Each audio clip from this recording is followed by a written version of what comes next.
Welcome to this evening's Muskogee City Council, June 25th, 2018. Our invocation will be by special guest this evening. Mr. Van, are you going to make that introduction? And then we'll follow that with flag salute. Go ahead and make the introduction, Mayor. Oh, okay. New to our community, the Smiths, Mr. and Mrs. Smith, that are with the Salvation Army. And tonight was Jamie Stout's evening for doing the invocation, and so she has asked if we could have them do the prayer. So would you step to the microphone, sir, and give us an invocation, and then we'll stand for you to do that. Okay. Let's bow our heads, please. Our Father, as our hearts are bowed in prayer, may our hearts be open to your Spirit. Let us not imagine that this formal prayer can take the place of private petition. May each one of us seek to know your will tonight. Help us as we meet today that we are a unified group, and challenge us to encourage one another in our endeavors. Forgive us as we talk too much and think too little. Forgive us that we worry so often and pray so seldom. Most of all, forgive us that we are unwilling to seek your help as we need you always. And give us that grace to seek you with our whole heart, that seeking you we may find you, and finding you we may love you, and loving you may keep your commandments and do your will. And it's through the name of Jesus that we pray these things. Amen. Amen. Join us for the flag salute. Attention, salute, pledge. I pledge allegiance to the flag of the United States of America and to the republic for which it stands, one nation, under God, indivisible, with liberty and justice for all.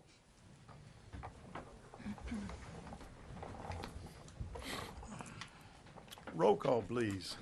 Mayor Bob Coburn. Here. Deputy Mayor Janie Boydston. Here. Dan Hall. Here. Marlon Coleman. Here. Jamie Stout. Here. Wayne Johnson. Here. Patrick Cale. Here. Ivory Van. Here. Derek Reed. Here. We're all accounted for. We'll now consider our minutes from the from the special call meeting on June the 4th and then from the regular session of June the 11th. Are there additions or corrections to those minutes? And if Move not, for approval. Second. got a motion and a second. Any comments? Roll call. Deputy Mayor Janie Boydston. Yes. Patrick Cale. Yes. Marlon Coleman. Yes. Wayne Johnson. Yes. Ivory Van. Yes. Derek Reed. Yes. Dan Hall. Yes. Jamie Stout. Yes. Mayor Coburn. Yes, motion carries. Consent agenda will be items 1 through, listening for me, 1 through 22 on the consent agenda. Is there anything that anyone would like to move to regular agenda? Move for approval. And a motion and a second. Any comments? Roll call. Deputy Mayor Janie Boydston. Yes. Patrick Cale. Yes. Marlon Coleman. Yes. Wayne Johnson. Yes. Ivory Van. Yes. Derek Reed. Yes. Dan Hall. Yes. Jamie Stout. Yes. Mayor Coburn. Yes, motion carries. That takes us down to regular agenda item number 23. Hold a public hearing and take action on the approval of ordinance number 4049A, rezoning the property located at 11 Beckman Drive, more particularly described in the ordinance from R1, Single Family Residential, to RA, Agriculture Residential, and if approved, authorize staff to revise the official zoning map of the city to reflect said change or take other necessary action. Mr. Garvin, and we'll consider ourselves in a public hearing. Mayor, members of the council, the applicants James and Chelsea Wallingford is requesting approval to rezone property from the R1 Single Family Residential District to the RA Agricultural Residential District. The property is located at 11 Beckman Drive. The reason for the rezoning is to allow a large shop and a garden to be located on the property. Just so everyone is aware, the RA will allow up to 2 animals on the property. It's my understanding that he doesn't plan on having any, but it is a possibility. Now, looking at the existing zoning land use, starting with the site. Currently, the site is zoned R1 single family, and there is a single family dwelling on the property. To the north is zoned R1 single family dwelling. To the south is zoned A agricultural and is undeveloped property. To the east is zoned R1 single family, another single family dwelling. And to the west is zoned R1 single family with a single family dwelling. Now, if you look at the land use map, it does indicate single family residential within this area. The RA is a single family residential zoning classification, just a large lot single family zoning classification. So it complies with the comprehensive plan and land use map adopted by the city. This item is being recommended for approval by staff, planning commission, and public works committee. I'd be glad to answer any questions. And we did not have anybody that signed up to speak to this issue, so we will close the public hearing. Is there a question or comment from Mr. Garvin? Move for approval. Motion? Motion and a second. Any comments? Roll call. Deputy Mayor Janie Boydston, Yes. Patrick Kale, Yes. Marlon Coleman, Yes. Wayne Johnson, Yes. Ivory Van, Yes. Derek Reed, Yes. Dan Hall, Yes. Jamie Stout, Yes. Mayor Coburn. Yes, motion carries. Item number 24. Hold a public hearing to discuss the Community Development Block Grant 2018 application for $103,887 under the Oklahoma Department of Commerce Small Cities Set Aside Grant Fund Program, or take other necessary action. Mr. Garvin. Mayor, members of the council, as part of our Community Development Block Grant application process, we are required to have a public hearing. The public hearing is to kind of go over the projects that's being proposed under the 2018 application. Ms. Callahan serves as grant administrator for the CDBG grants, and I'd ask her to go over those proposed projects with you. Tish, as you begin that, we will consider ourselves in a public hearing. Thank you. As he stated, this is an application requirement for our 2018 Small City Set-Aside funding. We've been allocated $103,887, and we will match that as a one-to-one leverage. We agree to that. In the consent agenda, there was the application documents that were approved for the submittal if it moves forward. This is the time if there are any public comments or any questions. We do propose to do demolition as we have been doing in the past 20-odd years. It gives away my time frame. But we've always designated and budgeted funding to match this with for demolition. So it's a worthy projects that we get more bang for our buck, as they say, on doing demolition than, say, a smaller sewer projects, which we have done, sewer sidewalk. We're looking at that in the future also to try to get some more funding to do all of those projects. If only there were the magic money funds. Trees, as my kids say, there's to grow trees. Any questions? We will close the public hearing and open up to council for questions that they might have. Question or comment? Move for approval. Tish, I think you do a wonderful job, and the pressure that you're always under to do these tasks. I just know that you've been through a lot in life, so we appreciate I'm you. glad you got that documented, Dan. Putting up with Dan and Yeah. other things. Since I was a little kid. We got a motion and a second, right? Yes. All right. Any comments? Roll call. Deputy Mayor Janie Boydston, Yes. Patrick Kale, Yes. Marlon Coleman, Yes. Wayne Johnson, Ivory Van, Yes. Derek Reed, Yes. Dan Hall, Yes. Jamie Stout, Yes. Mayor Coburn. Yes, motion carries. 25, and we'll consider this 25A because we've got 25A and 25B. We have two 25s on here, and since we had so many things on the agenda, that was just trying to make it move faster. 25A. Receive year-end report from the Oklahoma Music Hall of Fame and Museum for fiscal year 2017-2018, as well as consider approval to renew the cooperative agreement with the Oklahoma Music Hall of Fame and Museum Incorporated, providing for funding for fiscal year 2018-2019, and take other necessary action. Mr. Stewart, your introduction. Yes, Jermaine Mundane and Alicia Tanksley are here from the Oklahoma Music Hall of Fame. The intent of this is to promote cultural activities and tourism. I will tell you this is $55,000 in this budget year and has been approved, and Jermaine's here to give a brief statement on Oklahoma Music Hall of Fame activities. Would that be Jermaine Mondane that's on Sirius XM radio from Muskogee, The Oklahoma? one and only. Easy. Gonna make me blush. First and foremost, just want to say thank you to Mayor, to Mike Miller, to, well, shucks, the majority of this board have reached out even before I accepted the position as executive director and offered help and said, we want to see you become executive director, and when you do, anything you need, we've got you, and I've sensed nothing but that. So for the 5 minutes that I have, I really just wanted to say thank you. We are preparing financials. Since I took over as executive director, we've put our accounting into the nonprofit resources hands, so we're trying to get them caught up on all of our financials. But I am here physically, but my mind is still trying to play catch up. We had a major event this past weekend I saw Ivory Van having a good time, even though he claims he has no rhythm and doesn't dance. I did see him having a good time with us, as well as several others that came out and supported. So my purpose for standing here is basically to say thank you for your support to Mayor, to City Manager, and to you, City Council. Thank you for your support, and thank you for that introduction, by the way. My ego appreciates that. So if there's any questions, I'd be willing to entertain them and answer them. Okay. Questions or comments? Mayor, may I be recognized? Yes, sir. I really did have a good time, and I really don't have any rhythm. Do we have any video evidence of that? Oh, no. But it was a very, very good event. Thank you, Ashley. Ashley, right? Alicia, I'm sorry. Get these names and marriages and everything else mixed up up here. Alicia, I really enjoyed the concert.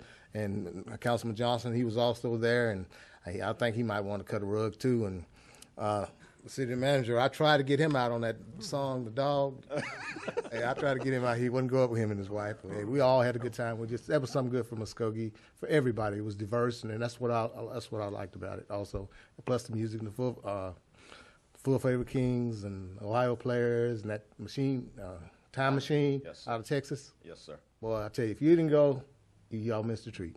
Muskogee really did miss a treat. So thank you again for all your hard work.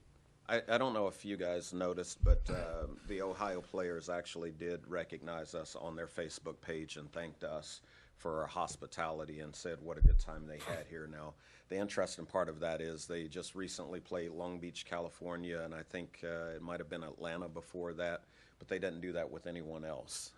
So I thought it was rather special that they set aside and said that Muskogee was so hospitable to them. So I think it speaks volumes for what we do here. So I appreciate you guys, and I appreciate them for letting me be an honorary Ohio player. So I think that takes up my 5 minutes. So Jermaine, thank you. Thank we you. appreciate your update. 25B. We do recommend approval of the renewal of the contract. Move for approval. Sorry. Second. We got a motion and a second. Do we have any discussion? Roll call. Deputy Mayor Janie Boydston? Yes. Patrick Kale? Yes. Marlon Coleman? Yes. Wayne Johnson? Yes. Ivory Van? Yes. Derek Reed? Yes. Dan Hall? Yes. Jamie Stout? Yes. Mayor Coburn? Yes, motion carries. Item 25B. Receive year-end report from Three Rivers Museum as to the financial condition, project status, and progress towards achieving the public service objectives of heightening cultural diversity and area history and encouraging visitor development, as well as consider approval to renew the cooperative agreement for fiscal year 2018-2019 or take other necessary action. Mr. Stewart again. Yes, John Vecchio is here. He's the board chairman for Three Rivers Museum. Again, this is an item that was budgeted in this year's budget. It's for $50,000. There's basically no changes to the contract. This is a renewal of that contract. They have presented a report, an annual report that I'm going to pass around.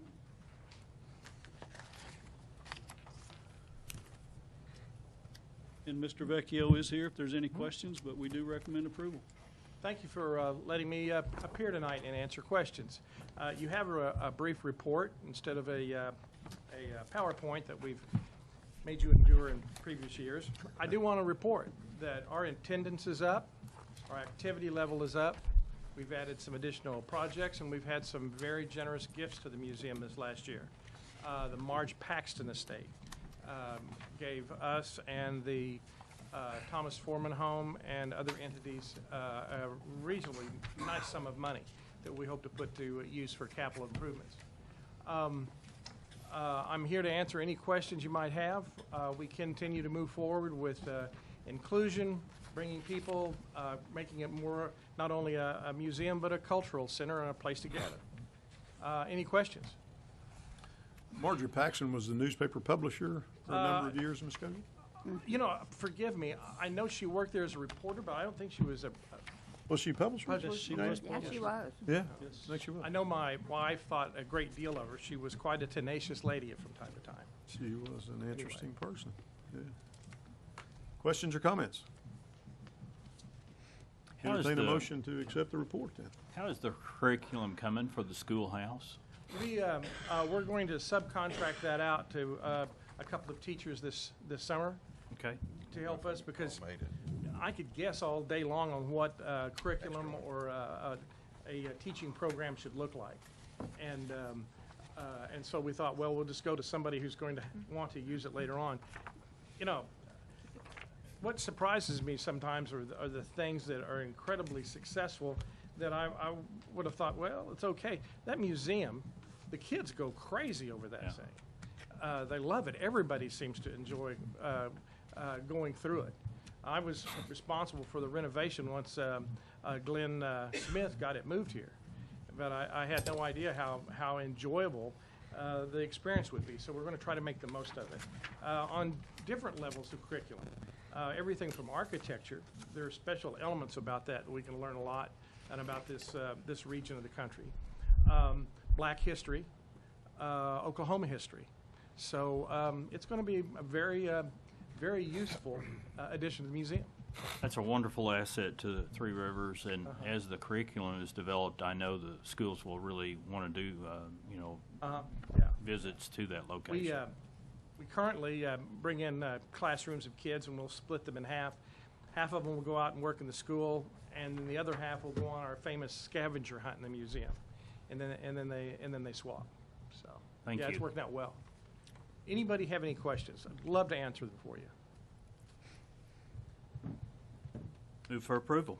Second. We've got a motion and a second. Any comments? Questions? Roll call. Deputy Mayor Janie Boydston. Yes. Patrick Kale. Yes. Marlon Coleman. Yes. Wayne Johnson. Yes. Ivory Van. Yes. Derek Reed. Yes. Dan Hall. Yes. Jamie Stout. Yes. Mayor Coburn. Yes, motion carries. Item number Thank you. 26. Thank you, John. Receive year-end report from retail attractions for activities in fiscal year 2017-2018, as well as consider approval to renew a professional services agreement with Retail Attractions LLC for fiscal year 2018-2019, or take other necessary action. Mr. Garvin. Mayor, members of the council, Ricky Hayes with Retail Attractions is present to give you his year-end report for FY 2017-2018. And also to consider approval of a professional service agreement between the city and Retail Attractions for FY 2018-2019. I'm sorry. Oh, go ahead. There has been no changes in the agreement from previous years. The total amount of the contract is for not to exceed $48,000. It is budgeted within the FY 2018-2019 budget. Ricky? Mr. Mayor, members of the council, it's an honor to be with you tonight. Several changes this year, as you are all well aware. We had one of the most strange events that I have seen in my 10 years of consulting work with cities in recruiting a major retailer to your area and seeing that retailer leave, not because of sales, but because of a disconnect with the landlord.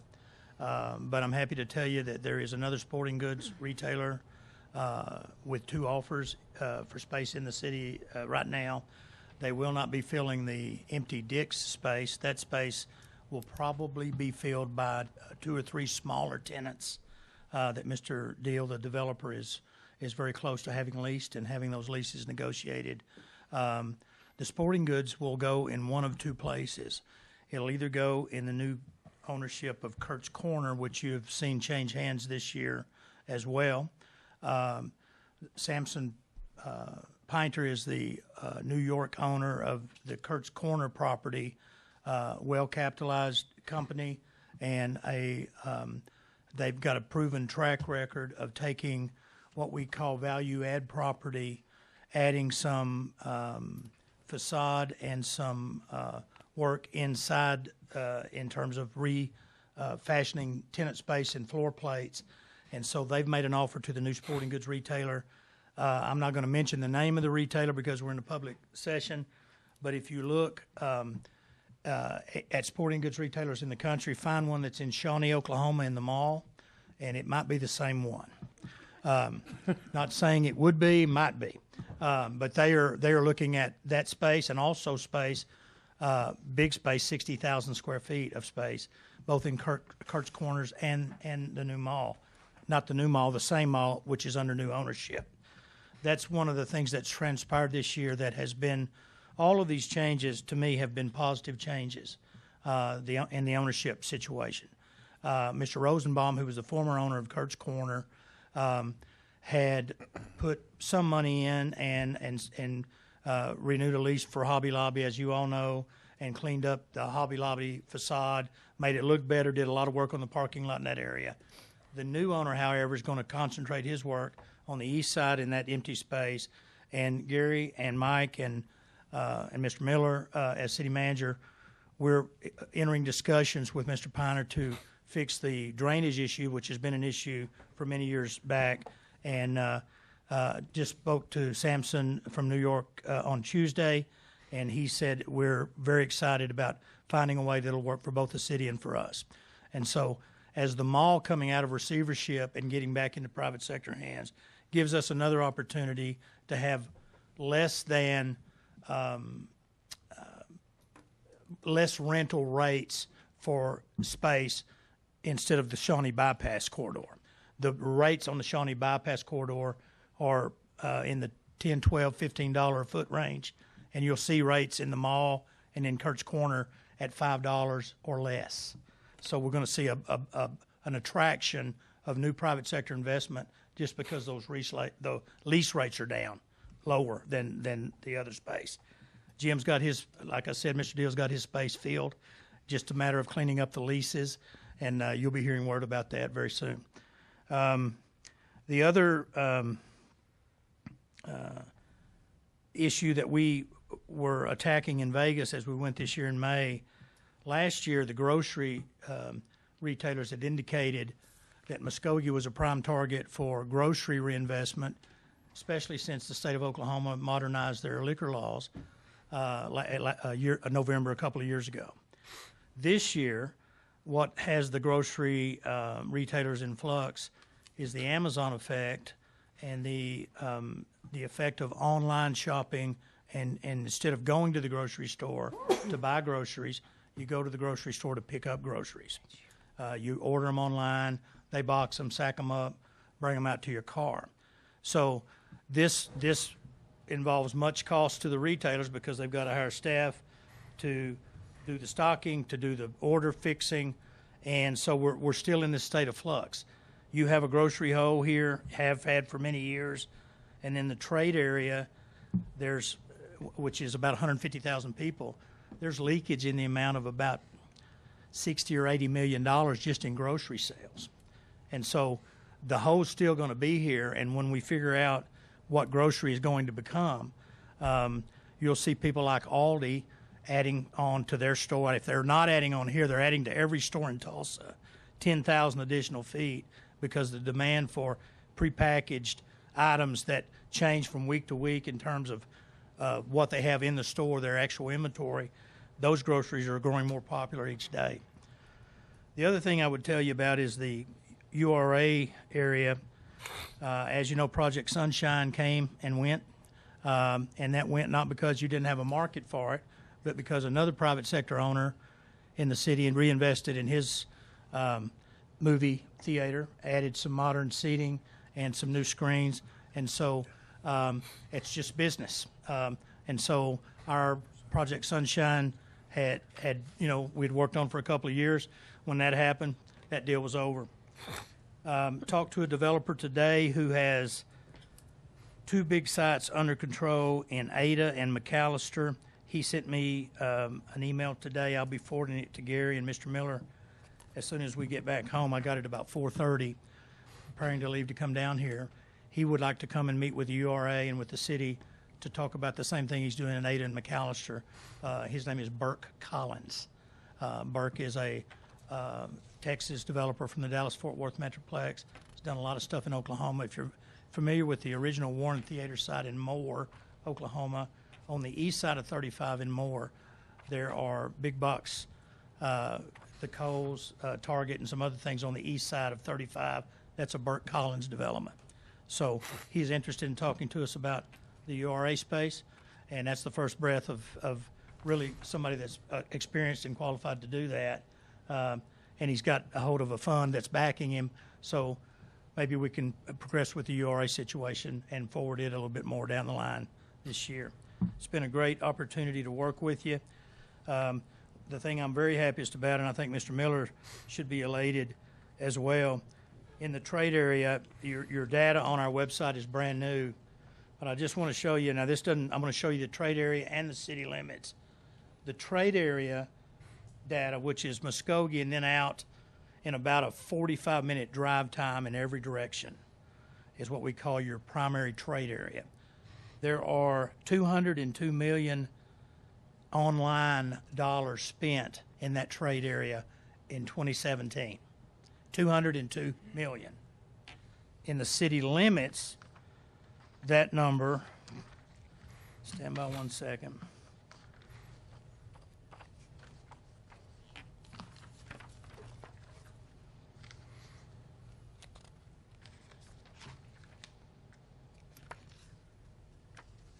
$79,387,000. So the Supreme Court just ruled that the city of Muskogee has a right to collect that sales tax. So that is the biggest news, I believe, for Oklahoma cities since the land run, whenever that was, back when I was in the 6th grade. Okay. And that should affect a lot of local budgets in a very positive way. How we see that come about, Mr. Miller, we have to work with the state, and so I don't know how the OTC, when this starts or how soon it comes in effect, but that is a godsend, and we're very thankful for that. I'll be happy to entertain any questions. It's been an honor to represent your city for these many years, and I would just say just to let this council know, I've been through 3 city managers, same old Gary, and it is without saying anything, this council and the unity that I see here tonight, from the mayor through the council, Mr. Miller's leadership, the city of Muskogee is a good place, and I think we're going to do good things, and happy to work for you. Thank you so much. Is there a question or comment for Mr. Hayes? He is chauffeured tonight by Wendy, his My wife, Wendy is here. because of his boot. She did it. She should drive me around. Question or comments? Move Mr. for Tucker? approval. Yes. Yes, sir. Oh, I was gonna move for approval. Oh, okay. Second. Got a motion and a second. Mr. Tucker, do you have any comment on the sales tax timing? I know you had done some looking into that, and that the sales tax collection, the South Dakota case, just being decided, the timing of that being put in place in Oklahoma? It would seem to me, based on what the statute that I read it, that the legislature is going to have to take some additional steps before that is in place, because the latest statute that was passed gave online retailers an option to either collect or to opt out of collecting, but to provide a notice and a form to patrons who purchased from their website, notifying them that, hey, you, Bob Coburn, purchased, $1,000 from Amazon that you'd file with your taxes. So. Okay. So, and to address that further, we did have some communication with the Oklahoma Tax Commission today about that. Okay. And they do anticipate, even though that is the case, since it's a Supreme Court ruling, it'll apply nationwide, that they'll have a lot better compliance than they would have otherwise. And they do expect that to be reflected after July 1.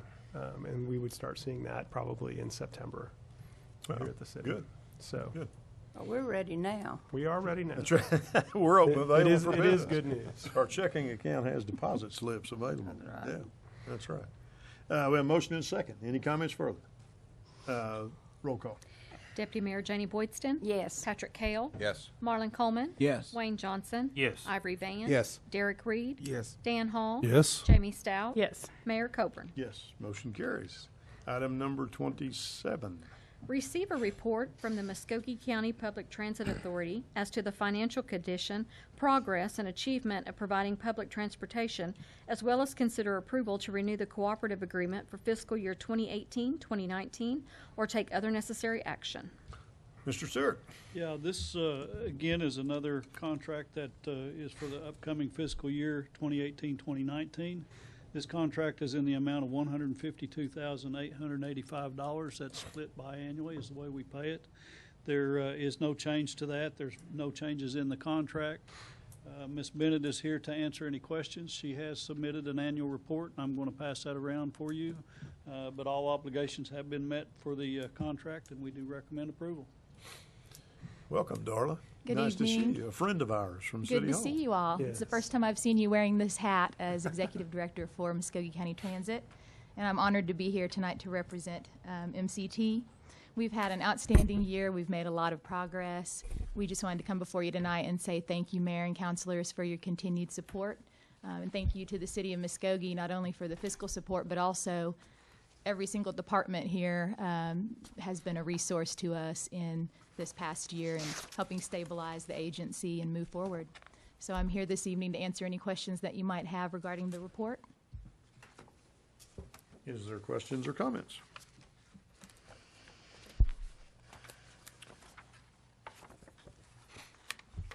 Entertain a motion. Move for approval. Second. A motion and a second. Any comments? Roll call. Mr. Mayor, may I be recognized? Yes, sir. I'd just like to say thank you, Ms. Bennett, for inviting all the council, the mayor, and everyone up here to take a ride on the trolley. I mean, not the trolley, but the city buses. Yes, I mean, sir. me and Mr. Miller. I guess it's say me and Mr. Miller hang out a lot, but me and Mr. Miller and Mr. Stewart hang out a lot also. But it was very interesting. I learned a lot, and I appreciate you going and you being on the bus with us. You know, some of the nicest people, you know, that we met that day. Well, we went on 4 buses. We rode all 4 routes. And I think you're doing a wonderful, wonderful job, and like I say, I commend you.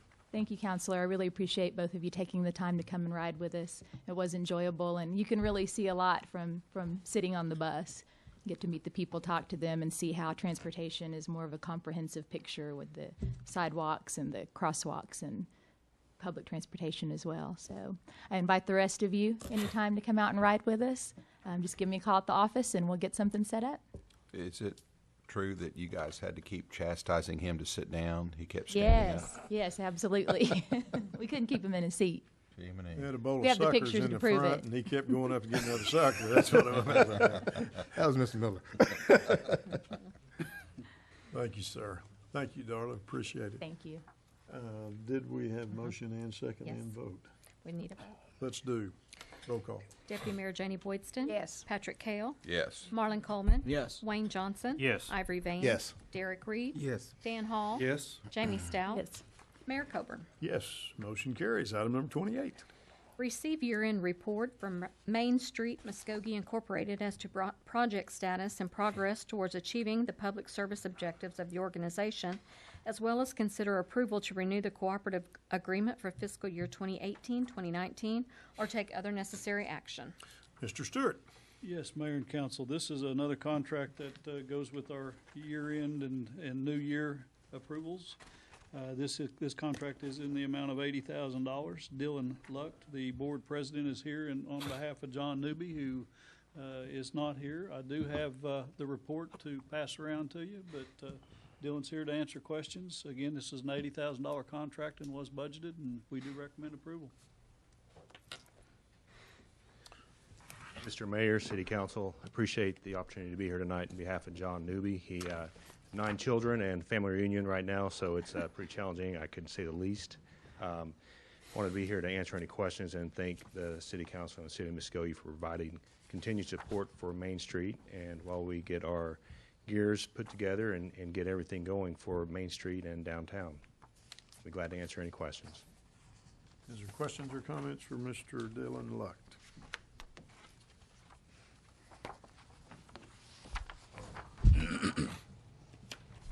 Entertain a motion to accept their report. Move for approval. Second. Got a motion and a second. Any comments? Roll call. Deputy Mayor Janie Boydston? Yes. Patrick Kale? Marlon Coleman? Yes. Wayne Johnson? Yes. Ivory Van? Yes. Derek Reed? Yes. Dan Hall? Yes. Jamie Stout? Yes. Mayor Coburn? Yes, motion carries. Item number 29. Consider the appointment of a counselor to the purchasing committee to serve a term commensurate with his or her term, replacing Counselor Ivory Van, or take other necessary action. City Manager Mike Miller. Yes, Mayor, members of the council, Mr. Van has been serving on the purchasing committee. He notified us about a week ago or so that he would like to resign from that committee. There are currently 3 members of the committee, and so we would, typically we have 4, so we want to make that open to this body to appoint a replacement for Councilor Van to that committee. I'd like to recommend Jamie Stout. Is she willing? Just remember, when you try to get even with people, sometimes it I was backfires to nominate on you. Jamie, would you be willing to consider that? Yes, I'll City consider. Committee meets at Meets at 5 o'clock on committee meeting Mondays. Committee meeting Mondays. Yeah. sort of like every other Monday, but not completely every other Monday. Yeah. Meets just prior to the Finance Committee and then the Public Works Committee on those days. First and third, right? Is anybody else You wanting? just have to be here at 5 o'clock instead of 5:30. Yes. Right now, you have no other opponents. Anybody else that wants to or is interested? Marlon, what about you? Move for approval.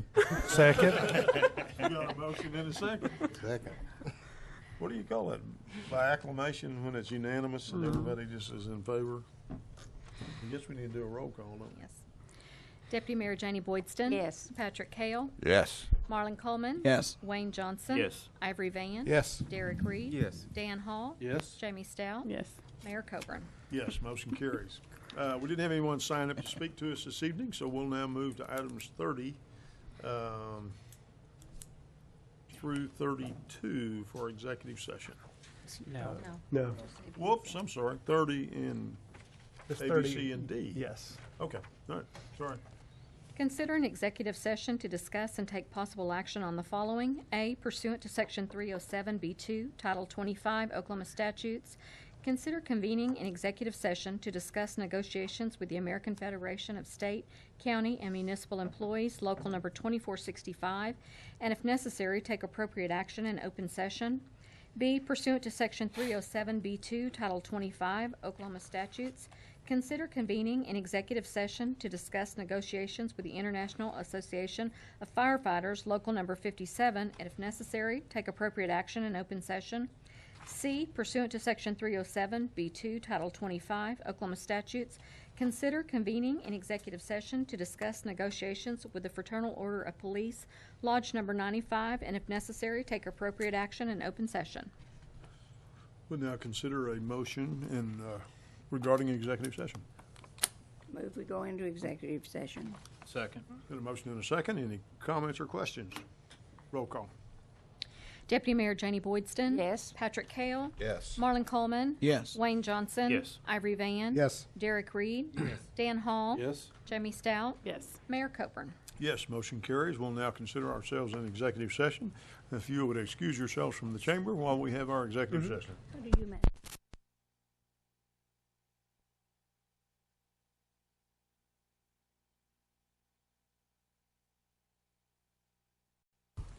We'll now reconvene from executive session. Roll call, please. Mayor Bob Coburn. Here. Deputy Mayor Janie Boydston. Here. Dan Hall. Here. Marlon Coleman. Here. Jamie Stout. Here. Wayne Johnson. Here. Patrick Kale. Here. Ivory Van. Here. Derek Reed. Here. Items 30A through C. Mr. Tucker, I'm assuming you're going to give us some direction on those. Yes. Okay. Item 30A, pursuant to Section 307B2, Title 25 Oklahoma statutes, the City Council did convene an executive session to discuss ongoing negotiations with the American Federation of State, County, Municipal Employees, Local Number 2465.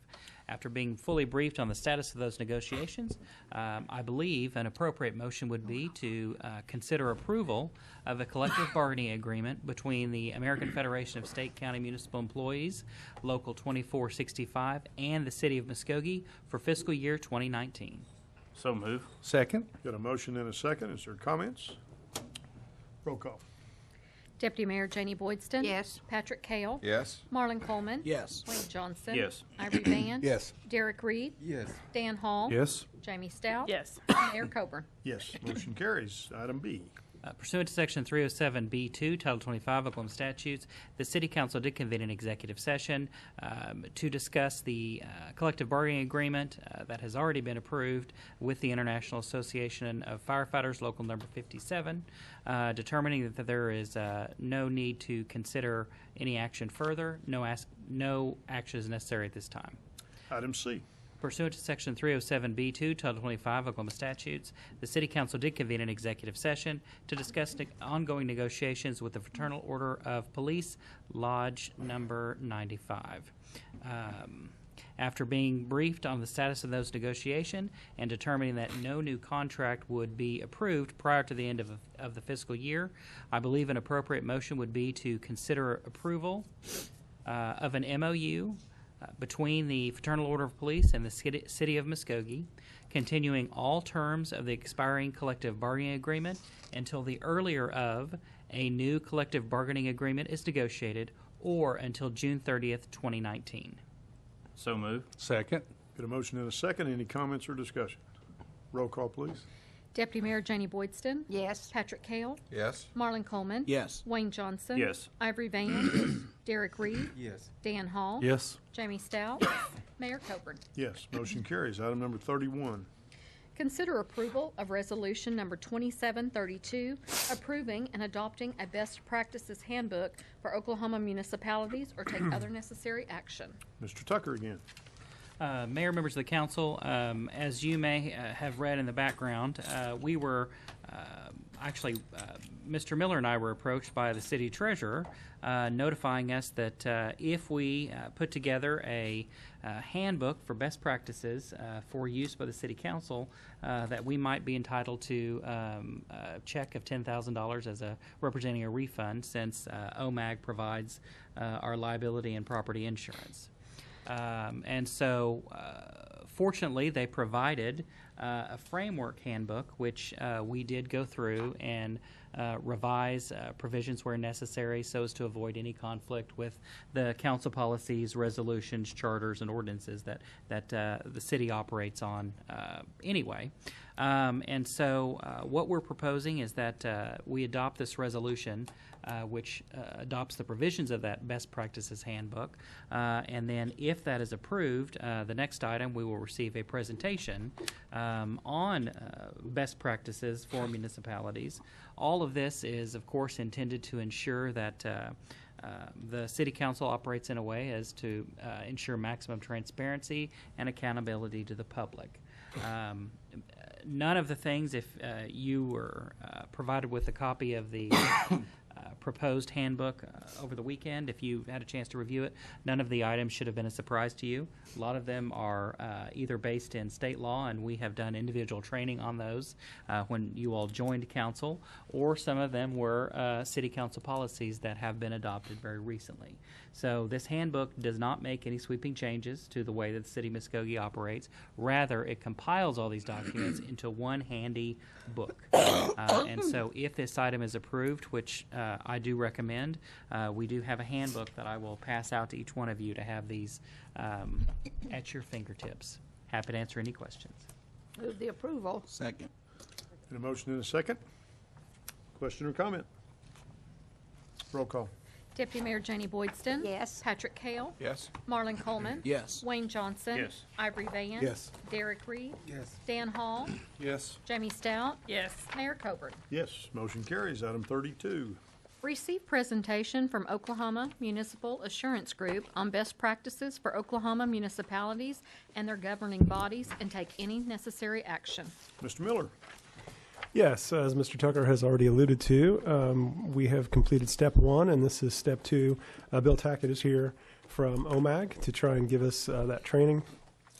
He's going to give us some basic information that will go along with the handbook about best practices, and then after we receive the presentation, he'll be available for questions, and we can discuss amongst ourselves. So, yeah, Bill, go ahead. Mr. Mayor, thank you very much. Thank you all for letting us Can you please, be part of your... please step to the microphone, because that allows us to pick up over the. Feel free to take it out of the holder if you'd like. Yeah. That'd be, okay. I'm usually a wanderer, Mayor. Take it with you. Okay, I might do that. Thank you all for letting us be here. Now, we were here a couple of years ago and did this training, but in June of last year, OMAG turned 40 years old. And when we turned 40 years old, we started 2 brand new programs. One of them's not so brand new.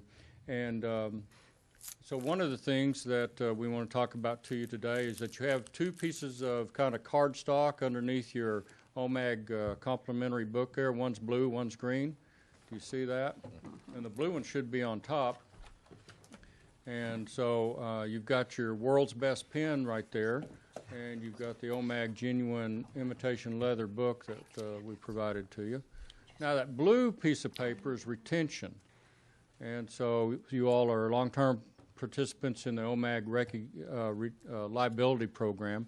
The retention program, we started last June 1. You're already in it. You don't have any forms to fill out. You don't have to do anything. Congratulations, you're already enrolled. We took 20% of your liability premium. We put it in a loss fund. If by June 30th you don't have any claims, September of 2020, you'll get that full 20% back. Easy. If you have some claims that degrade that, you'll still get the remainder of it. And every year stands on its own from July 1st to June 30th. And so that's the retention program. The recognition program is what brings me here tonight primarily, and the recognition program was introduced in June of last year, and it consists of 4 things. You just took care of one thing, which is a council handbook. You have to take a stability test. You all have already taken it, so you'll be taking it again. It's easy to do. It takes not very much time, and it covers 10 areas of key municipal operations. You watch a short 4-minute video on the deck page or your evidence of coverage page featuring Susie Paulson, our general counsel, and you receive training in the form of the stability test and looking at some of the things that you guys have rated yourselves on before and going forward. So you all are about the 52nd city since July 1 to take advantage of this. So I want to commend you for that. That's about 10% of the members of OMAG.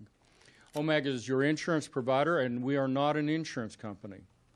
And if that sounds like government double talk, it probably does. But we provide your insurance, but we're not an insurance company. We're a Title 74 Interlocal Cooperative Act agency.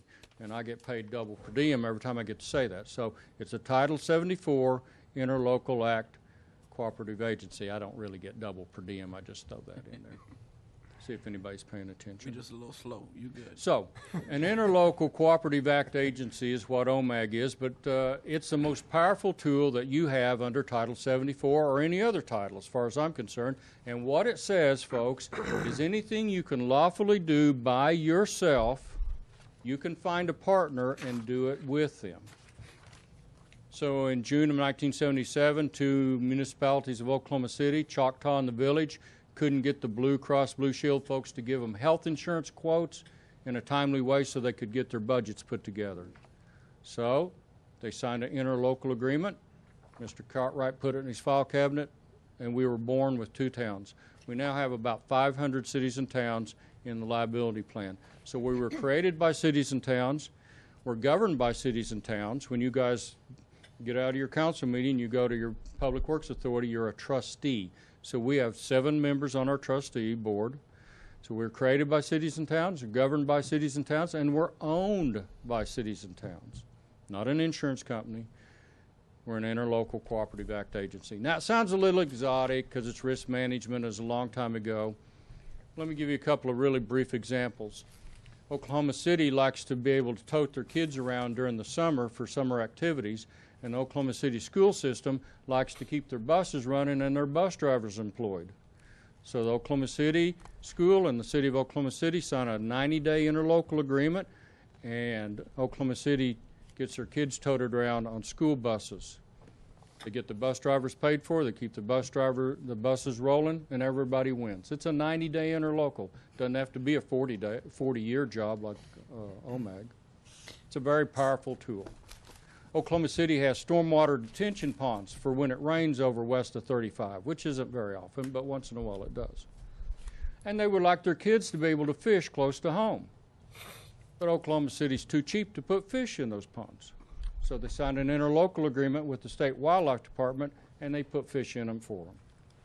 You can do anything with an interlocal agreement that you can lawfully do. You just go get a partner. A partner can be a tribe, another city, a county, could be the federales, could be the state of Arkansas, it doesn't matter. And that's what OMAG is. And because we are that, because we're created, owned, and governed by cities and towns, we have a municipal culture, and as such, we have this program. Now, you all went through this training a couple of years ago at the library or the Civic Center or somewhere. I was there. I can't remember exactly where we were. But you didn't get any money for training, and that's the advantage to this. So we'll get started here, and we'll watch a short video, and we'll see if the technology works. What do you think? You think it will? Let's do it. It's always up in the air. Let's see.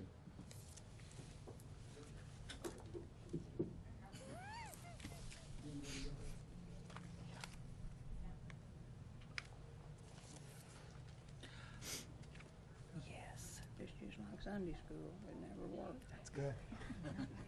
And it worked 5 minutes before, but it's. That man back there that reported. In the blue shirt. What's his name?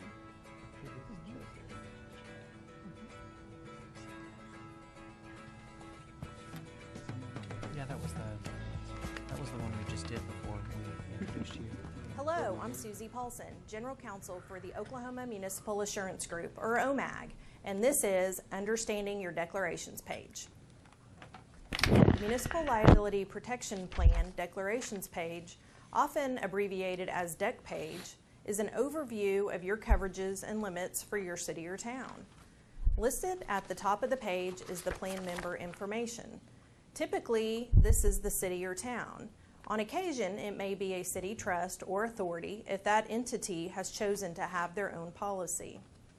Each member will also have an agreement number that will start with the letters GLA and be followed by a string of numbers. This is a unique identifier that is only associated with your specific plan. In addition, each plan has a plan period.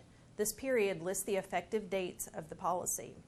General liability covers 8 areas: bodily injury, property damage, personal injury, errors and omissions, pollution damage, defense reimbursement, cyber data breach, and uncovered employment defense. Each of these have been organized by a letter to help differentiate the coverages. So let's look at each of these separately, starting with general liability coverage A, bodily injury. This coverage accounts for claims with an actual medical injury where the claimant has sought medical treatment from a doctor.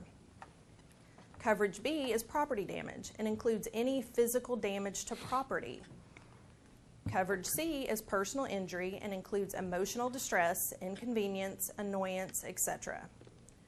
Coverage D is errors and omissions and includes any errors or breach of duties by any plan member or its employees. Continuing with general liability, let's jump to coverage I, pollution damage. This covers damages to property which are caused by a pollution incident under certain conditions. Coverage J is defense reimbursement for inverse condemnation and zoning cases. In these cases, the city can be reimbursed up to $10,000 for expenses that are incurred defending an inverse condemnation or zoning case. Coverage K is cyber data breach coverage that is provided by OMAG through our partners at Beasley. Unlike the other coverages mentioned, Coverage K has a separate policy document. Coverage L is a defense-only coverage for certain employment cases such as the Family Medical Leave Act, or FMLA, the Oklahoma Anti-Discrimination Act, or OADA, and certain workers' comp retaliation claims. OMAG offers auto liability and auto and equipment physical damage coverage. Auto liability, coverage E and F, covers bodily injury, personal injury, and property damage. Coverages G and H cover any auto or equipment physical damage. OMAG's limits of liability follow the Oklahoma Governmental Tort Claims Act, which is $25,000 for property damage and $125,000 for personal injury, bodily injury, and errors or omissions. As General Counsel of OMAG, I am confident that the coverages OMAG provides have you properly covered with the appropriate limits. If you would like additional information, please visit the OMAG website or contact the OMAG Member Services Department.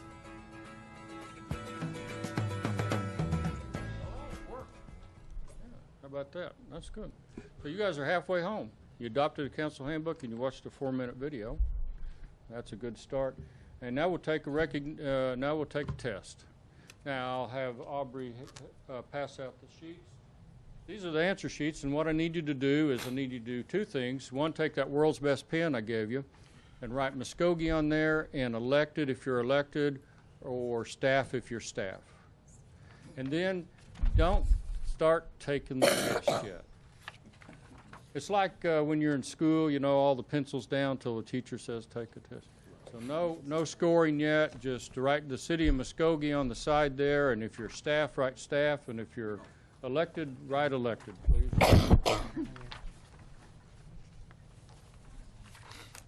Thank you. And so I feel left out. you guys will be happy to know that in addition to the fact that you guys have taken this test before, there's been over 100 cities and towns taking this test before, and about 1,000 folks have taken this test. So you're in good company. And the purpose of this test is to help measure progress over time. And so think of it as a 0 on a number line. You guys have already taken the test once, and so we've got some, 2 years ago, I think we've got some baseline scores. So the most important thing about taking the test today, other than not giving yourself a score on anything till I say we've started, is just to be honest about it. Because we don't care what your score is. We'll give it to Aubrey. She'll compile it. We'll get you a compiled score back. But this is kind of like the Apostle Paul in the New Testament. What we're going to do is plow and plant and water and weed and wait, and we're going to see what the increase is over time. So we'll see what you do today, and we'll compare it to what you did 2 years ago, and then 7 years from now, and 20 years from now. And when your great-granddaughter's sitting in that chair, hopefully the City of Muskogee's continued to take this test, and you'll know over time, are you getting better, are you getting worse, you staying the same? It's a way to measure results longitudinally over time. Today, the recognition training is worth $10,000 to the City of Muskogee. Congratulations on taking advantage of that. I know you all have a big budget, but $10,000 is $10,000. An insurance company wouldn't do that. Your retention plan, that's the blue card that you're automatically enrolled in, you don't have to take a test for, that's $43,000. And every July 1st to June 30th, both of these programs start over. So you can take advantage of the recognition program every year. You won't go through the same training every year. And you won't adopt a council handbook next year because you've already adopted it. But what you'll do is over time make it better. You'll review it, you'll update it, and it'll become more and more effective. And I commend you on having it because, you know, a lot of times when a new person gets elected, it's hard to get a quick start. This is a great orientation tool for a new person coming on board. If you wrote the city of Muskogee down, and you wrote whether you're elected or appointed, we've started doing this training with asking folks what the city does well. You know, there's a lot of negativity out there towards government. A lot of it's at the federal and the state level, and then it passes down to the local level. So, Mayor, what do you think 1 or 2 things that the city of Muskogee does really well? Well, we deliver services well. I mean, which is our responsibility. Right. And so I think we do that pretty effectively. Very good. Councilman Van, what do you think the city of Muskogee does well? Well, we work with our employees well. Mm-hmm. Yep. I think that's true, too. Councilmember Hall, what do you think? What's the city of Muskogee do well? I think over the last few years, talking about our employees, I think we've listened to them a lot better than we had in the past. Okay. In our practices of being more outgoing and trying to, I guess, not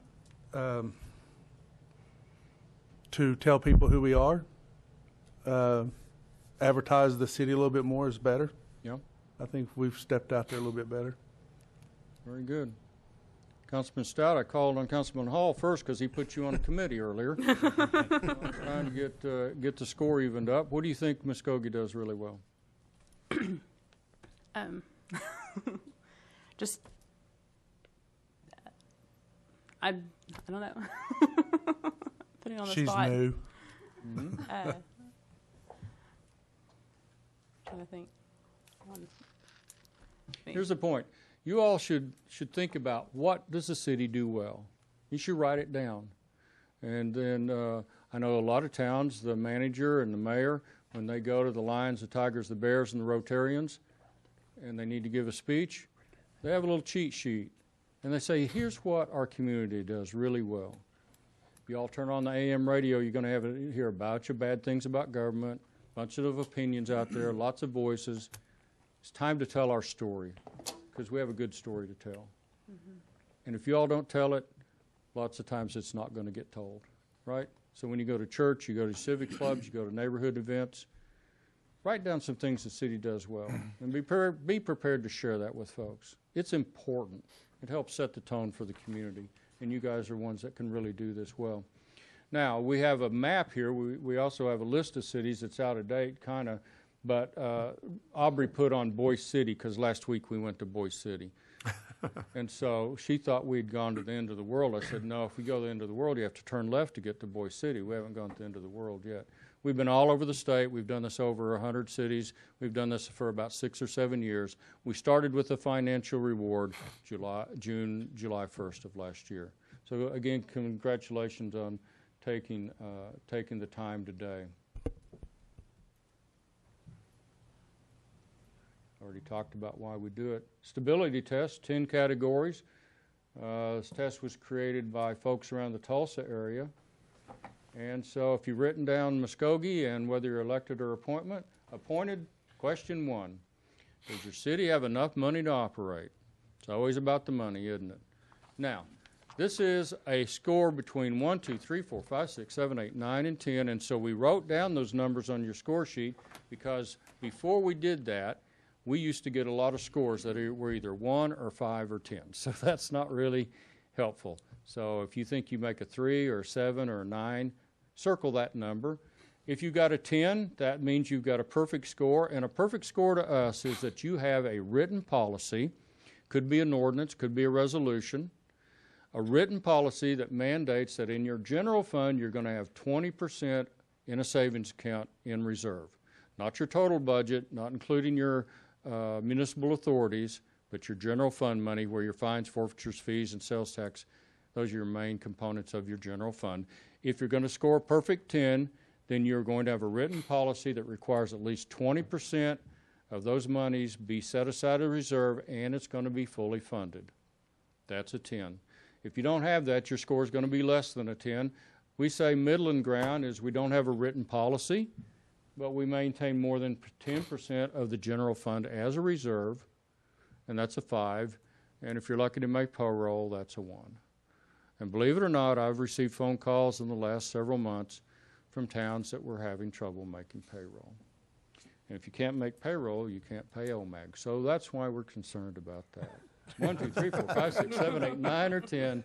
How strong is your finances? Question number 2, how stable is your governing body? Now we say if you have a perfect 10, you have great, well-informed, engaged elected officials. When we've had elections, most candidates have been well qualified. A 5, if you're in the middle, the majority is good, but the bad ones are pretty bad. And if you're a 1, you got a bad group, you need a new group.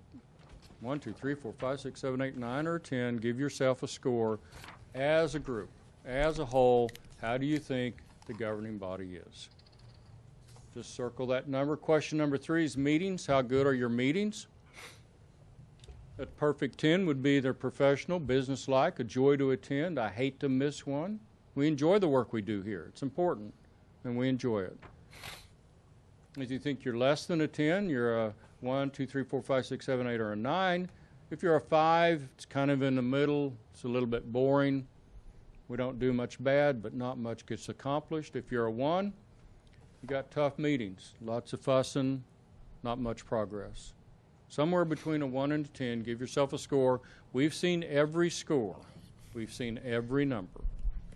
And so the truth is you need to be truthful about how you score yourselves because that's what you're going to use in the future to measure your progress or lack thereof. Question number 4, employees. How good is your workforce? A 10 would be our employees work very hard, they care about the city, they enjoy their work, they're proud to work here.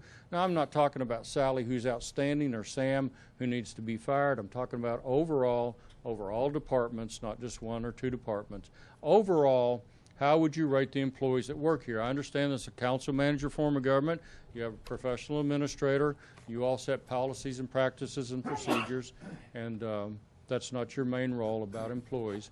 But overall, how would you grade the employees? Now, 5 would be our employees mean well. They might not work as hard as private sector folks, but they don't get paid as much, but they get by.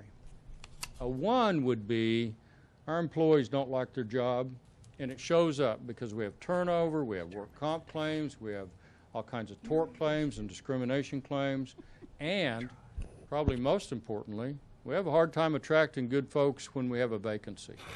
Somewhere between a 1 and a 10, rate your employees overall, please. Question number 5, public image. What does the public think about Muskogee? What does the public think about Muskogee? Now, a 10 would be we have very little public input at meetings. Public seems to trust the elected officials to make good decisions. We seldom have disgruntled citizens appear. When they do, we're civil and respectful.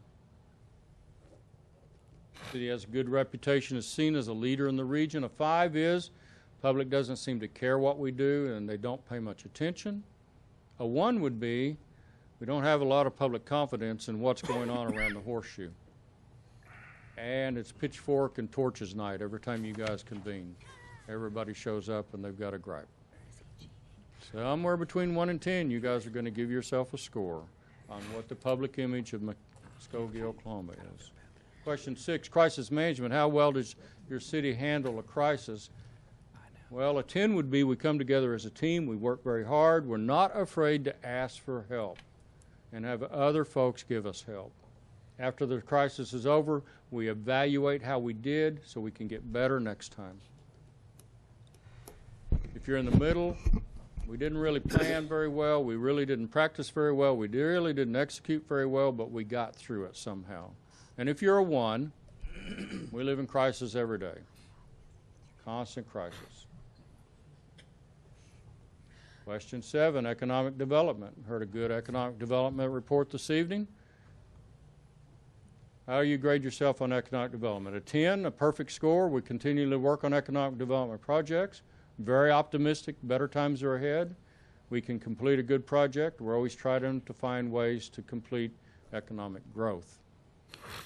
If you're less than that, if you're like where I live in a little town, something comes along, we'll help out maybe. Or if you're in certain parts of the state that are lots of times western or more rural, they don't really pursue economic development. There's not a right or wrong answer on this. It depends on the size of the community often. It depends on the region of the state often. But somewhere between a 1 and a 10, grade yourself on economic development. Planning and goal setting is question number 8. How well do you plan and set for city goals and projects? A 10 would be the elected officials, administration staff work well, create well-defined goals, and work to accomplish those. If you're a middling score on this, every once in a while we talk about projects, and we have some follow-through. And if you're down around the basement, we're lucky to get our jobs done. We don't plan. We think about what's for lunch, what's for dinner, and that's as far as our planning goes. Planning and goal setting, most important thing you guys do. Question number 9, administration. How stable is your upper management? We're not talking about your manager here. We're talking about your overall management team. It includes department heads and other folks that help manage the community, manage the city. Management's been stable for a long time. We've found a way to work well together, set goals, communicate. We've good continuity in management. Excuse me. When we have turnover, we attract good candidates because the city's a good place to work. Middle and good score would be our leadership changes regularly and we have to readjust. Sometimes it gets better, sometimes it doesn't. A 1 would be we have a lot of change. We have a hard time attracting good folks and we have a lot of turmoil. Question 10 brings us to the last of the quiz. Communication, how well do y'all communicate? Perfect score would be everybody is well informed about the major activities. We're able to speak our minds, then we don't have a lot of retribution for expressing our opinion. That's a 10. If you're less than a 10, sometimes the information's hit and miss. If you're going to be about a 5, not a lot of continuity. If you're a 1, we don't have any idea what's going on. Our communication's very bad. If you've circled a 1 through a 10 on each one of those 10 questions, Aubrey will pick your papers up. She'll compile them into a composite score, and I'll send them to your manager. Interesting to see. Thanks for taking a test. Appreciate that. How do you compare? How do you compare? We've given this test a lot of times, and we've given this test in categories. We've broken it down. Population of the city between 0 and 5,000. 0 would probably be about Hoodow, Oklahoma, if you've ever been up by the lake there. 5,000 to 10,000, 10 to 20, and over 20. Lowest score across the board, regardless of where you are in the state or how big your town is, public image. That's the lowest score across the board. Highest score across the board, crisis management. Cities exist to address crises, and everybody generally comes together in a crisis and works well together. Doesn't mean maybe the planning couldn't be better or the practice be better. But this is what governing body officials, elected folks, appointed folks, staff, and there's some public scores in there as well show. Now, I think those two things are very interesting and important, but I think what's equally important is at the bottom of your screen you see low scores. So somebody in one town, some town scored a 14. Now you got to work to get a 14. Because if you give a 1 on every, that's a 10. That's you know what that reflects to me? One or two things. Either somebody maybe a little disgruntled on the whole town board functioning well. But I think a lot of these low scores are honest. A 47, we see a 12 as a low score, and a 51. What time did we start? Average is about 72 overall. About a 72 overall. So we will add your all scores. They're anonymous. We don't point anybody out in them. How did you guys do last time we took the test? We were here in 2016. And what was your lowest score? Just like everybody else's, public image. What was your highest score? Well, it was administration.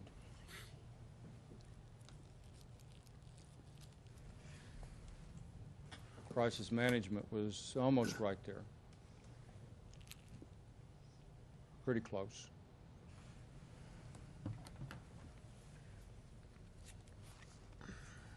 We have some handouts.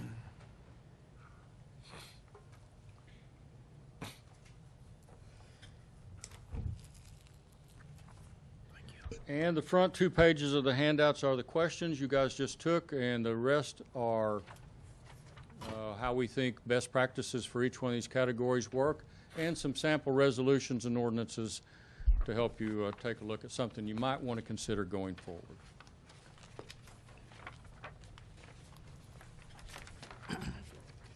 You guys are the municipal director. You guys are the directors of a municipal corporation. When you decided to run for city council, did you think, I'm going to run to be a director of a municipal corporation? I'm betting you didn't think that. But that's what you are. You're a board of directors for a municipal corporation. And you have the same duties any other board of directors have. Those 3 duties are care, obedience, and loyalty. Those are your duties. Care, obedience, and loyalty. You're supposed to exercise the same care that you would, that a reasonable person would when you're making decisions. You have to be loyal to the organization and not to a part of the organization. And you have to be obedient to the policies, procedures, and laws that you adopt or that are imposed on you from the state or federal government. You're a board of directors for a municipal corporation. And one of the things David likes to say is if you were on the board of directors for Walmart and you said, my loyalty is to the customers of Walmart, you wouldn't last on that board very long. because your loyalty is to Walmart as an organization.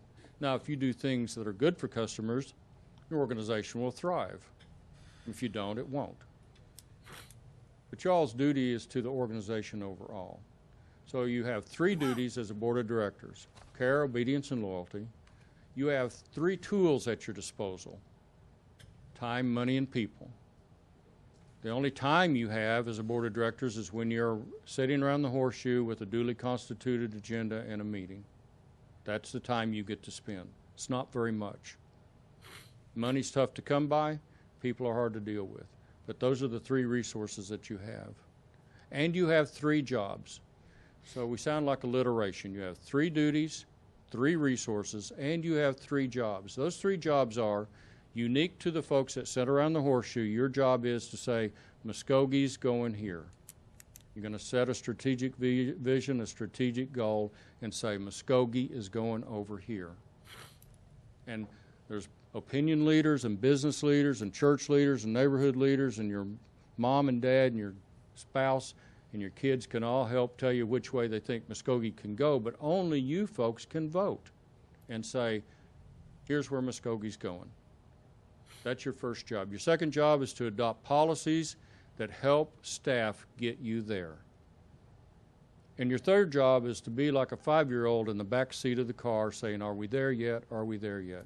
Your third job is to monitor results. And those monitoring results come in the form of reports, internal and external reports. You have 3 duties. You have 3 resources, and you have 3 jobs. Set a strategic direction, adopt policies that help you get there, monitor results. Those are the 3 threes that you guys have to do. Financial stability. How do you get better with your financial stability? Well, one of the things you do is create a written policy. Do you guys have a written policy that adopts a reserve for your general fund? Do you all have that currently? And what is your reserve target? Let's see if somebody else knows.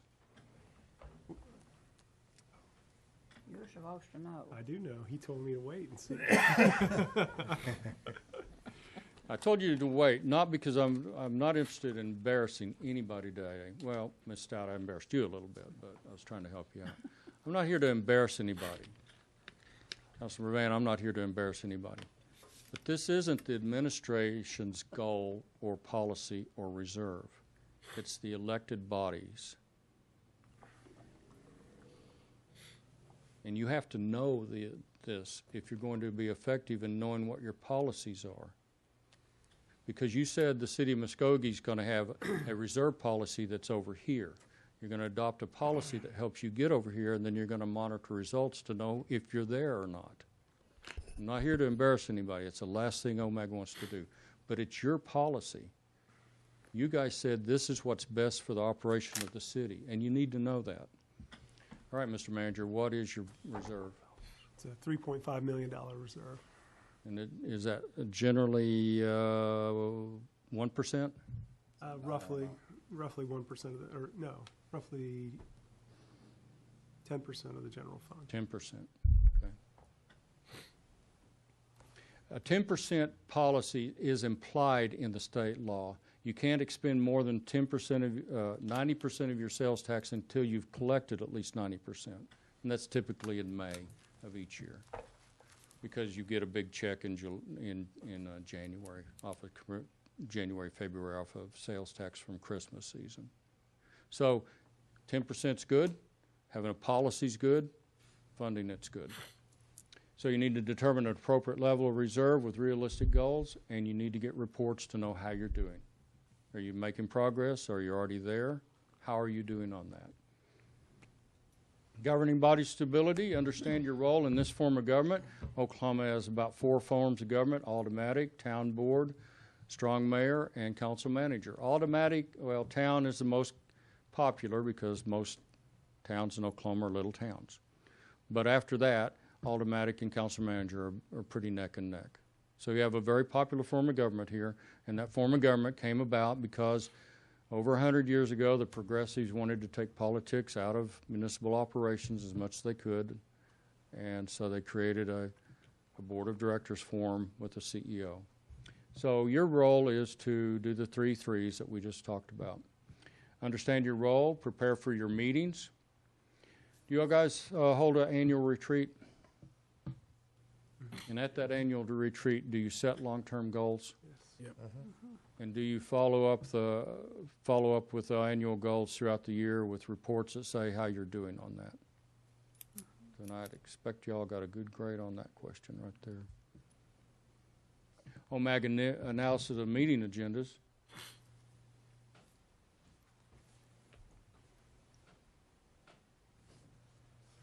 We've gone through and looked at a lot of agendas since January of 2017. We did it for 12 calendar months. Muskogee is not included in this. I'll get with your clerk so that you can be. But I said that you guys have 3 resources at your use: time, money, and people. And how do you spend your time? I haven't included Muskogee's in here, so I don't know how you spend your time. I'm not suggesting you don't spend your time well, but I want you to look at what some other communities have done with their agenda. So you see the bar graph here, and you see that this is for towns between 7,500 and 10,000. The very most time-consuming thing, the most frequently appearing agenda item for these towns is bid. You see everything that's highlighted in yellow: bid, approved, change, purchase, payment, surplus, authorized, collective bargaining agreement. You all see those yellows? We're going to argue that those yellow things are administrative in nature. In other words, you can delegate that authority to staff to do those things. Well, you might say, if we don't do those things, what are we going to do? Well, you're going to set a strategic direction, you're going to adopt policies, and you're going to get results and see how you're doing. These are from towns from 7,500 to 10,000. If you turn the page over, you can see how towns from 10 to 20,000 have been spending their time at agenda meetings, at councils on their agenda. And once again, we see contract, bid, CBA, purchase, authorized payment, approved, surplus, change order, employees. And we argue that all of those things are administrative and can be delegated. You all should really consider that your time is valuable, it's limited, and you should only do the things that only you can do. If you can have somebody else do it, have somebody else do it. If you turn the page over to the next page, you see Sand Springs at the top. It's in little font. And what is the very most popular thing on their agenda? Miscellaneous reports. They're monitoring results. They set a strategic direction, they approve policies, and they monitor results. And they do that through reports. So you see that the Sand Springs City Council, and they don't walk on water, but they do things, I think, pretty well. They receive reports, they appoint folks, they do budget amendments, only you guys can do that. They're involved in economic development, only you guys can do that. Zoning, they get financial reports, they look at projects and approve those. And cooperation, look at debt issuance, that's only something you all can do, and on down the line. The only administrative thing we would argue on this list is contracts under $50,000. So I don't know what your purchasing authority of your manager is here, but in Sand Springs, it's $50,000. It actually is whatever the state law is. That's not appropriate for every town. We're not here to say that it is, but it works in Sand Springs. Last page is, some folks say, well, we're a little town. Sand Springs is a big town, and it won't work for a little town. Manford is a little town. It's about 3,500 population. It's on the west side of Tulsa over on Keystone Lake. It's a town board form of government. I would argue that nothing on here is administrative. Now you might say, well, employees on here, and that's administrative. That's probably reviewing the manager over there. So you have 3 resources: time, money, and people. How do you spend your time? It's an open question and one that you guys can take a look at. If you're doing very well, congratulations. If you could stand some improvement, now you have a thought about that. Employees, how do you improve your score on employees if your score needs improving? You do the things that you would like at your job. Paying benefits, if they wear uniforms, create a sense of a team, show appreciation. I'm telling you, city employees get a lot of guff off the public in a lot of cities across the state. And a thank you from you guys goes a long, long, long way. You all like to hear somebody say thank you to you when you do a good job. So do your employees. It's simple stuff. It's not rocket science. How do you improve your public image? That was your low score last time. That's a low score across the state, regardless of population. Well, have good meetings. I've sat through your meeting. You all run a very good meeting. Very good meeting. Because you all are a board of directors of a municipal corporation. That's how people judge you. And some folks are watching you on TV. You need to tell your story well. We opened up with, what do you do well? Do you guys have social media as part of your communication channels? Those are great communication channels. Facebook and those kind of things are a lot of work if they're done right, but it's a communication channel the city controls. In other words, if the Tulsa TV station comes down and wants to do a 45-second story on you, well, first of all, you know probably something went wrong. That's why they're down here. And second of all, how much are they going to tell you in 45 seconds? Right? And the newspaper only has so many column inches. There's always limitations. There's no limitation on a Facebook page. You control that channel and that message, and you can tell the full story on that. It's a wonderful thing to do. Some folks like to have newsletters, hard copy, either to supplement social media, or some little towns don't have social media. If you do have a newsletter, do you guys do you all have a city newsletter? Employee hard copy? Employees, but for the general population? Yeah. Do y'all do postcards or envelopes for your utility bill?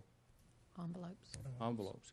Envelopes are great because you can put a 1, 8.5, 11 double-sided sheet in there 4 times a year, and you can tell the folks that live here what you do well. Take a picture of a guy down in a water main break at 2 o'clock in the morning. Take a picture of that. Put that in your newsletter. Think about that. Cost isn't really great. You probably wouldn't increase your postage very often. Lots of folks aren't on social media. Most people are. I'm Facebook free since 1958, but now a lot of people are on the Facebook. I wouldn't get your message. I would through work, but I wouldn't at home. You know, you're talking about employees. Reason you asked that question a while ago. Yep. The reason I said the answer is because every month we give an employee recognition up here. The mayor does and the council. And also in the summertime, I think it's in August or Lake Florida. It's this chair. Never mind. If you're on the purchasing committee, you could get a new chair. I wouldn't get off of that right yet. That's why they got no. But we have them come out to the river water park and pass out prizes to employees and stuff and their families. So, you know, I think the city does its employees well. You know, that's the reason I said employees, because I see that. You know, so but this chair for some reason, I guess the new person on the purchasing committee. That chair. It should go with the committee. The new chair. Well, I think that's a really smart thing to do. Yeah. I mean, I don't care what uniform or coat and tie your employees are wearing. They like to be appreciated, recognized, and thanked.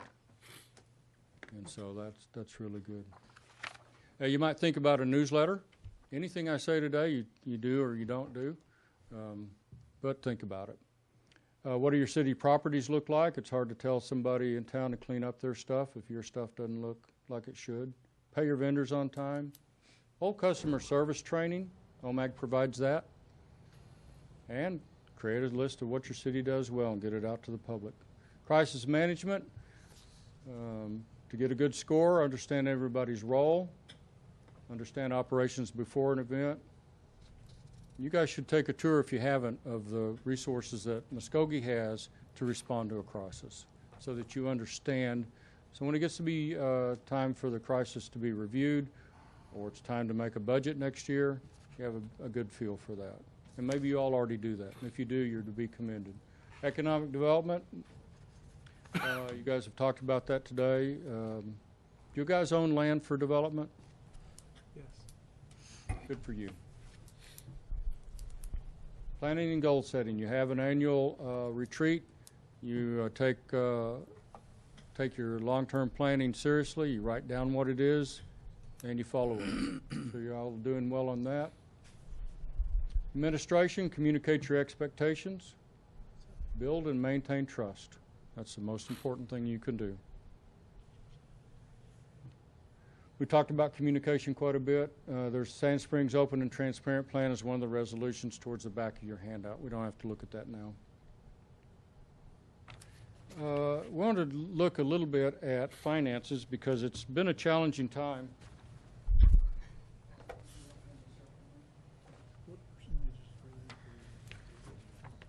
It's been a challenging time out west for sure, and it's probably been a challenging time over here. That Supreme Court decision is good news for cities and towns in Oklahoma. We're the only state in the union that funds cities and towns through sales tax primarily. And so you guys should see a good result from that. But finances, my first city manager I ever worked for said, if the money ain't right, ain't nothing right. Now, his grammar probably is poor, but the message is probably spot on. The money ain't right, ain't nothing right. And so let's look at some financial, just a little bit of financial information regarding Muskogee. You know, I was down in the town doing this training about a month ago, and about 6 weeks ago, and the auditor came and gave the audit for the year. But I think that's kind of a snapshot. I think what helps you guys that make decisions around the horseshoe is what are you doing over time? Kind of like the stability test. You're getting better, you're getting worse, staying the same. That's the benefit of the stability test. Well, what about your audits over time? Have you guys taken a look at that? Here's information we gleaned from the 14, 15, 16, and 17 audits. And except for 2016, you all's net position has been going in the red every year. 3 of the 4 years, your net position has decreased, according to your audits. I don't know what happened in 16, something about $7 million worth of something changed. Yeah, that's the year the King Center opened, and so we had a new asset. Okay. But your net position 3 or 4 years has been negative. And that's probably not sustainable over time. You ought to understand that. You ought to think about the direction your finances are. I have no idea. I'm not an accountant, a CPA. I'm not here to comment on your finances direction. I'm just saying this is one piece of information out of your audits, 14, 15, and 16, and 17. 3 of the 4 years, your net position has been negative. Your total revenue sources are there. It's good to understand where your money comes from. Now, we're not talking about your public works authorities, ladies and gentlemen. We're talking about your general fund. All of this is general fund, right? We're not talking about your business-related activities. We're talking about your general fund. So in your general fund, charges for services, tax revenue, and other revenues. Other revenues are always going to be small. Fines, forfeitures, and fees are not going to make up very much of your revenue. So basically, it's sales tax and charges for services. But that's your total revenue. I apologize. I misspoke. I'm sorry. That's your total revenue, not your general fund revenue. I apologize. Misspoke. So if you're keeping score, I misspoke at least once during that. Total cost of all cities' programs, $56 million.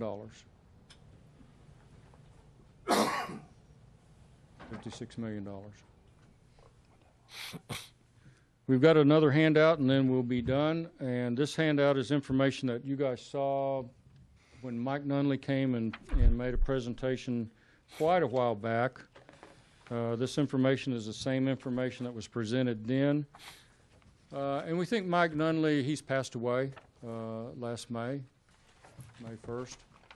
But we think Mike Nunley was one of the out-of-the-box thinkers.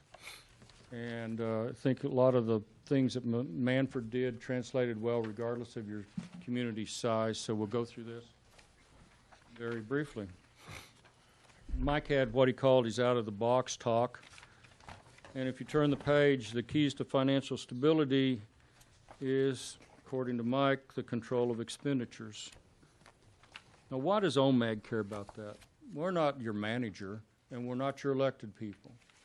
But if the money's not right, nothing's right. If your money is not where it ought to be, if your expenditures are not where they ought to be, your repairs slip, There's more exposure for tort claims, for potholes, sidewalks that haven't been taken care of. You're probably not going to be able to take care of employees the way you want to, right? It's no different than sitting down at the kitchen table, looking at your income, writing out your bills. It's the same thing. You all just have a lot more zeros, right? So the keys to financial stability is not always more revenue. I know everybody's chasing a Walmart in these little towns. It's controlling their expenditures to a large degree. There's 4 cities on this second slide down here, 4 Oklahoma cities. City A has 250 employees. City B has 350, 240, and 457. You look across the page, or you may have to turn the page, I don't know. Mike said the average cost of a $14 to $15 an hour employee was $50,000 a year.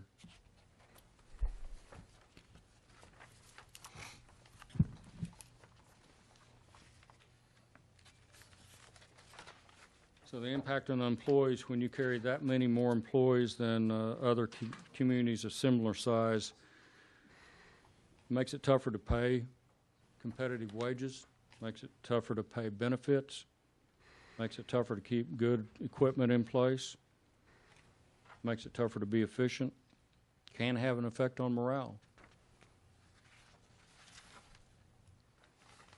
Again, this information was presented at least a couple of years ago.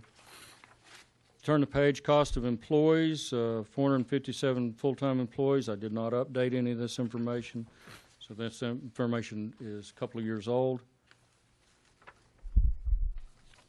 217 more full-time employees. Mike calculated that at $11 million per year in an additional employee cost.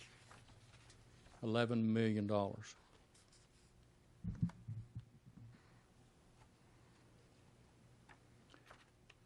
With an extra $11 million, that goes to how you can pay folks, what the benefits are, what the working conditions are. It goes to economic development. More slack in the rope. More advantage can be taken care of opportunities. Because y'all don't make anything other than water. You don't have a natural gas distribution system that the city operates. There's about 50 cities and towns across the state that have natural gas. And there's about 60 or 70 that are electricity cities. Most of them are little. Some of them are big, like Stillwater or Edmond. But y'all only produce the basic services, water, sewer, solid waste. Do you do that, or do you outsource that? Solid waste. And then, of course, you provide an airport and library and those kind of services. But the things that cost you money is your personnel cost, your employee cost. That's the biggest opportunity you guys have to look at your expenses. And for comparison, those other towns are considered in there. Mike used financial stability in Manford to do things like you guys are already doing, and we won't go through those now, but they're at the back of your handout. Additional housing, purchased land for commercial development. They got a new McDonald's, a new bank, a new grocery store. They made money on the sale of their property. They got a new senior housing.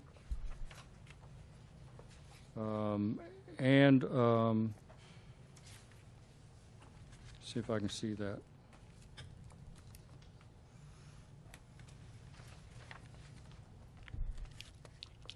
I think that's on the video, but those additional economic development things meant there were more jobs and more revenue created, not only for the new businesses, but for the existing businesses, because more rooftops and the more housing means more people live there, which means more people shop there, raise their families there, and the schools have more revenue as well. That concludes the presentation. Oh, I see that hand, yeah. Just real quick, when we looked at the slide that says 4 Oklahoma cities, those aren't hypothetical, those are real cities. Those are real cities. Muskogee appears on that chart as City D. Yeah.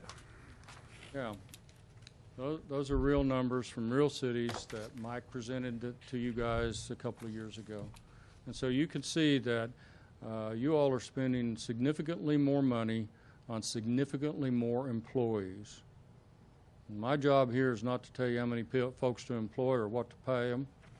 My job here is to tell you that the best run cities and towns have fewer claims. The claims they have cost less money for us to resolve. And the things that are contained in these 10 questions and these 10 suggestions for improvement are the best practices that we've cobbled together from across the state. And so there is a very real cost, and the only thing really that you can control is your expenditures. You can't control the weather. I was in a little town over by Ada. They had one grocery store. I know some of this might seem hard to relate to Muskogee. Lightning struck it, caught fire, burnt down. Guess what they didn't have? Sales tax revenue from a grocery store anymore. We can't control when a tornado comes through.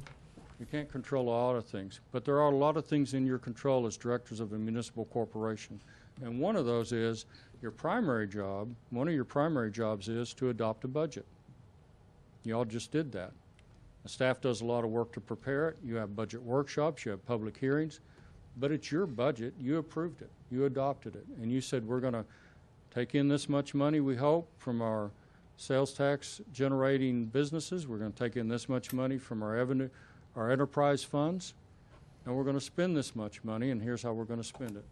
And you're probably spending more money than, well, you're spending more money than any town on that chart by a long way based on your number of employees. Most cities and towns across the state go by this rule of thumb. If you don't have natural gas systems and you don't have electric systems, you employ generally 1% of your population. If you don't have electricity and you don't have gas distribution systems, you generally employ 1% of your population. If you want to know how long your cemetery will last, you will bury 1% of your population a year as well. So you can take your remaining lots, divide it by 1% of Muskogee's population. That should be how long your cemetery will last.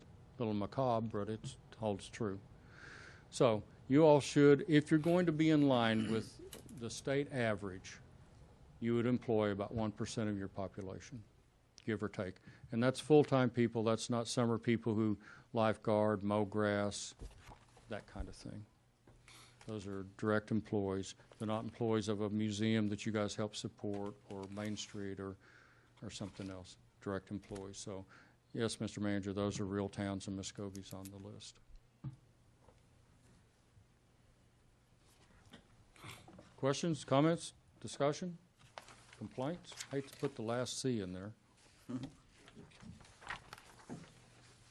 Well, thank you for coming, and I want to thank the council for agreeing to stay a little later this evening so that we could receive the training, but also the compensation. That's very, very kind of you guys to stay. You're welcome. I was worried about how late we'd go, and then I saw you guys got fed, and I didn't worry about it anymore. I thought you'd be all right. Mr. Mayor, thanks for having us back. Appreciate it. Thank you, sir. Mr. Mayor, remember recognized. You can. I remember the first time I met you. Remember that in Oklahoma City? Yeah. You still have that band? I had no idea. I had no idea how talented you were. You are. You know, I just like I say. So I plan on coming to OML again this year. I hope you all come to the OML conference. And Thursday night is our awards banquet. We have a Hall of Fame inductees and the Mayor of the Year and a lot of other awards. It's a great time. Thanks for taking a picture. And then when I came, I won an Apple TV. Yeah, I did.